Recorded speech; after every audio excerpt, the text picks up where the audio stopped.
هەشت ساڵ بەسەر داگیرکردنی مووسڵ لە دەی حوزەیرانی 2014 تێدەپەڕێت، بەڵام لە ساڵی 2017 لە 5 تەمووز حەیدەر عەبادی سەرۆکوەزیرانی ئەو کاتی عێراق ڕایگەیاند کە مووسڵ بە تەواوەتی کۆنتڕۆڵ کراوە. 5 ساڵ بەسەر کۆنتڕۆڵکردنەوەی مووسڵیش تێدەپەڕێت، بەڵام بەشێکی زۆری ئاوارەکانی مووسڵ نەگەڕاونەتەوە شوێنەکانی خۆیان. هۆکارەکانی کەوتنی مووسڵ چی بوون؟ ئەو گرفتانە چین کە ڕێگرن لە بەردەم ئاوادانکردنەوەی جارێکی دیکەی مووسڵ و حکوومەتی عێراقی بۆچی لەم بەرپرسیارەتیە کە ئێستا دانیشتوانی مووسڵ داوای لێ دەکەن خۆی بە بەرپرس نازانێت. بەڕێز خالد ئەردەبوونی گوتەبێژی بەرگی ڕزگاری و گەشەپێدان لە هەولێرەوە میوانم دەبێت پرسیارەکان ماراستەی بەڕێزیان دەکەم. بەڕێز خالد، ئەم کاتت باش.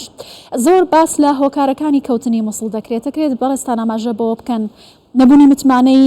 هاوڵاتیان بە حکوومەت، ناهەماهەنگی نێوان هێزەمنیەکان و پۆلیس، کۆمەڵێک پرسی دیکە کە بەشێکی بۆ گەندەڵی بەرپرسان و حکوومەت دەگەڕێتەوە هۆکار بوون. هۆکاری دیکەی کەوتنی مووسڵ چی بوون بەڕای بەڕێزت؟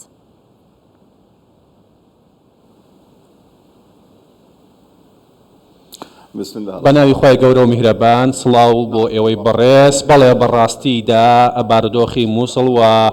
پارێزگاینەوە بە شێوەیەکی گشتی نەگۆڕاوە لە چەند ساڵی ڕابردوودا. کاتێک ئێمە قسە دەکەین لەسەر 4 ساڵ کە ئازاد کراوە، لەو 4 ساڵەدا بارودۆخەکە هەشتا وەکو خۆی ماوەتەوە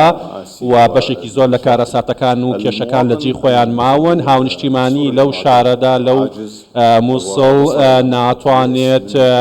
لەو بارودۆخە دەربازی بێ کە تێیدا بووە لە ڕابردوودا و حتا وەکو لە ڕێژەی بەشداری لە هەڵبژاردندا زۆر کەم بوو بەراورد بە پێشووتر. و هۆکارش ئەوەیە کۆکار بریتە لە نەتوانینی دەوڵەت بۆ گەڕانەوەی ئەو خەڵکە و نەتوانین لە دروستکردنەوەی مرۆڤ لە عێراقدا لە 2018ەوە تاوەکو ئێستا کە داواکارە سەرچەکانی خەڵکی مووسڵ بریتی بووە لە دووبارە بنیادنانەوە و قەرەبووکردنەوەی کەسانی کە وازیانیان پێگەیشتە ئەنجامی ئەو جەنگە، واروەها و کەسانی کە شوێن بزر بوون بە شێوەیەکی گشتی. ئەمە داواکارە سەرچەکان، بەڵام بەداخەوە دەوڵەت نەیتوانی بە ئەرکی سەرشانی خۆی هەڵبسێت و ئەوە داواکاریانە بۆ هەمنیشتمانیانی مووسڵ جێبەجێ بکات. وەکو دەزانن مووسڵ ڕوبەڕووی وێرانکاریەکێک جار گەورە بووە لە ڕووی ژێرخانەوە و زیاتر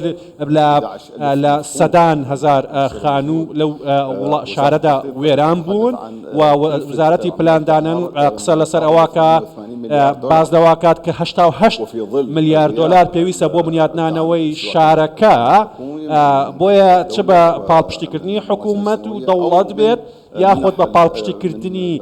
بەخشینی ئەو دەوڵەتانی کەوا بەخشینیان ئەنجامدا بۆ ئاوادانکردنەوەی مووسڵ، هەموو ئەمانە تاوەکو ئێستاکە هەنگاوی هێواشن، جێبەجێ نەکراون. بۆیە کە دین تەمەشای واقعی سیاسی مووسڵ دەکەین دەبینین کەوا بڕیارێکی سیاسی ناوخۆیی لە ناو مووسڵدا نییە. بەشێکی زۆری ئەو سیاسیانی کەوا لە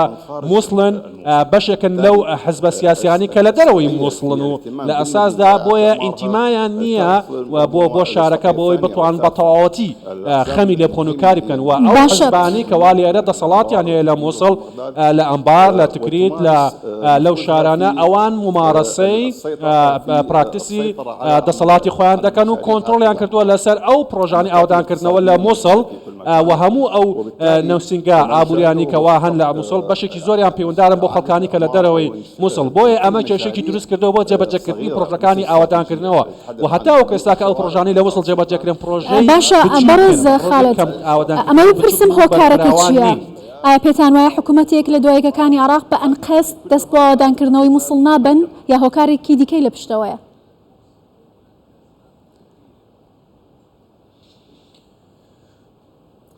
نەخێر، من ناڵێم بەڵێ ئیرادەیەکی سیاسی هەیە لە ناوخۆ و لە دەرەوە بۆ ئەوەی کەوا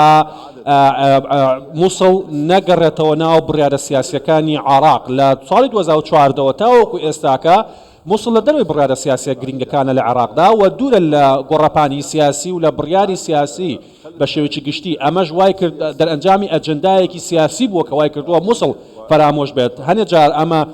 ناوخۆییە، هەنێ جار دەرەکیە ئەم ئیرادە سیاسی کە دەوێتی بۆیە ئەبینی خاڵێکی سوور هەیە بۆ ئەوەی کەوا مووسڵ نەگەڕێتەوە بۆ ڕە سەرەکیەکەی خۆی کە هەی بۆ لە ڕووی سیاسەوە چونکە مووسڵ لە ڕووی مێژووی و لە ڕووی سیاسی و کۆمەڵایەتیەوە پێگەیەکی گەورەیە بۆ لە عێراقدا دووەم گەورەترین شارە لە عێراقدا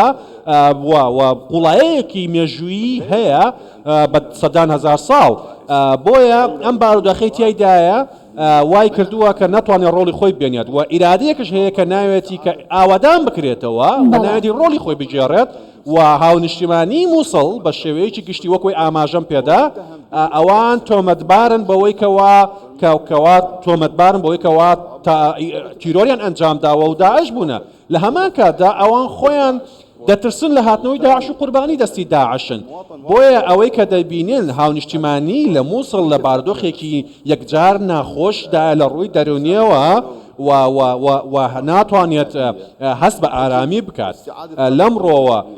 هەوڵ دەدەن حەز دەکەن کە ڕۆڵی خۆیان بجێڕن دووبارە. بەڵێ بەڕێز خالد مستەفا کازمی پێشووتریش ڕایگەاند بوو هۆکارەکانی کەوتنی مەسڵ نەبوونی متمانەی خەڵک بە بەدەوڵەت و هەروەها بوونی چەک لە دەستی هێزە نایاساییەکان و لە یاسا دەرچوو ئەوەش جارێکی دیکە بە دووبارە هۆکاری گەڕانەوەی مەسڵ بۆ سەردەمی 2014 دەزانێت پێتانوای ئەمە هۆکارە بۆی کە خەڵک هەست بە ئارامی و سەقامگیری لە مەسڵ نەکەن و نەگەڕێنەوە بۆ شوێنەکانی خۆیان.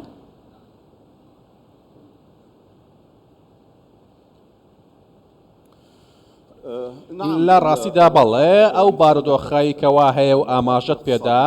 من وتم کەوا ئۆفیسەکانی میلیشاکان لەوێ هەن دەوریان هەیە ئەوان ڕۆڵی کاریگەریان هەیە کۆنتڕۆڵی بارودۆخەکەیان کردووە و بە هەمان شێوە بەشێکی زۆر لە کۆمپانیاکان هەن و حتا لە فەرمانگە حکومیەکانش لەژێر کۆنتڕۆڵی ئەم جۆرە میلیشیانن بۆ نمونە وەکۆی کە نەتەوەیەکگرتوەکانش کە لە ڕابردوودا ئاماژەی پێداوە بە ڕۆڵی هەبووە لە ئاودانکردنەوە ئەوانش بۆ خۆیان گلەیان هەیە لە بوونی کۆمەڵی هێزی سیاسی چەکدار لەوێ کە ئەمانە میلیشیان و کۆنتڕۆڵی بارودۆخیان کردووە و گەندەڵی بە شێوەیەکی گشتی کۆی جنگە سەرچەکانی شارەکەی داگیر کردووە و بە شێوەیەکی گشتی لە پارێزگای نینەوە ئەمەش کاریگەری دروست کردووە کاریگەریی گەورە دروست کردووە لەوەی کەوا خەڵکی نەتوانێت بگەڕێتەوە شوێنەکانی خۆی و دووبارە ئاوادانکردنەوە دەست پێ نەکاتەوە خۆی کە پێویستە یاخود قەرەبووی خەڵکی مووسڵ بکرێتەوە بەو هەموو کاراساتەی کە لە سەردەمی داعش بەسەریاندا هات ئەوەی کە گرینگە گەڕانەوە و دووبارە دەستپێکردنەوەی پرۆژە استراتیژیەکانی بنیادنان لە نێوان حکوومەتی لۆکاڵی شارەکە و حکوومەتی ناوەندی بزر بووە دیار نییە ئێمە دەزانین کۆمەڵک سەردان هەیە سەرۆکی پەرلەمان سەرۆکی حکوومەت وەزیرەکان و حتا هەندێک جار باڵوێزەکانی دەوڵەتان دێن و حتا بەڵام بەداخێکی زۆرەوە لەگەڵەوەی ئەو سەردانانە هەیە بۆ مووسڵ هیچ بەرهەمێکی نەبووە هیچ شتێکی لە بارودۆخی واقعی مووسڵ نەگۆڕی و ئەم سەردانانە و ئەم بەڵێنانە بەڵێ لە کاتێکدا کەوە ئاماژەت پێکرد باڵۆزانی نێودەوڵەتی کە سەردانی عێراق دەکەن ئاماژە بە مەترسی شانەنستوەکانی داعش لە پارێزگاکانی نینەوە و چەند پارێزگایەکی دیکەیەوە ئەمبار و شوێنەکانی دیکە لە عێراق دەکەن حکوومەتی عێراق ئایا بەڕای بەڕێزت توانای کۆنتڕۆڵکردنی دۆخی ئەمنی لەو پارێزگایانەدا نەماوە لە کاتێکدا داوای دەرچوونی هێزەکانی ئەمریکا هاوپەیمانان لەو ناوچانە دەکات ئایا ئەمە ئۆباڵەکەی کەوێتە ئەستۆی حکوومەتی عێراقەوە؟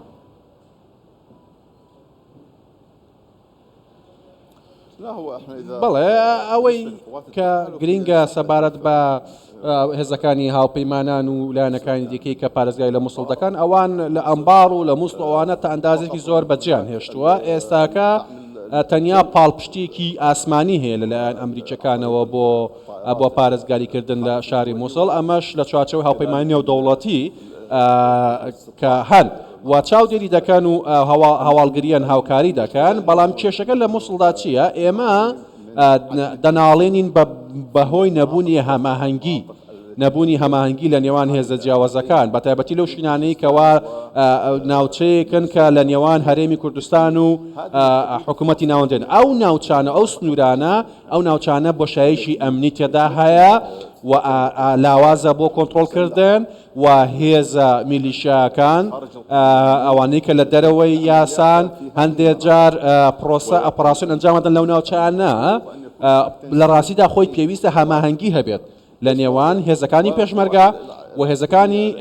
حکوومەتی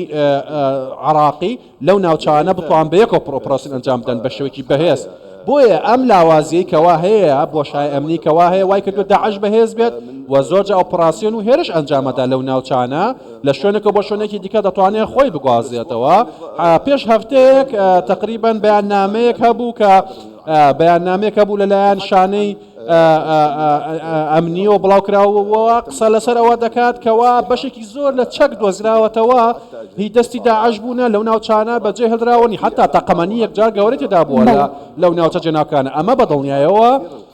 بزانیاری گرنگ هەیە کە جێی نیگەرانی گەورەیە لەوەی کە ئەگەر ئەم بۆشایە هاپمێنێتەوە داعش ئەگەڕێتەوە دووبارە سەر هەڵەداتەوە و کاریگەرێکی گەورە دروست دەکات لەسەر بارودۆخی ئەمنی و ناسەقامگیریی گەورە دروست دەکات لەو ناوچەیە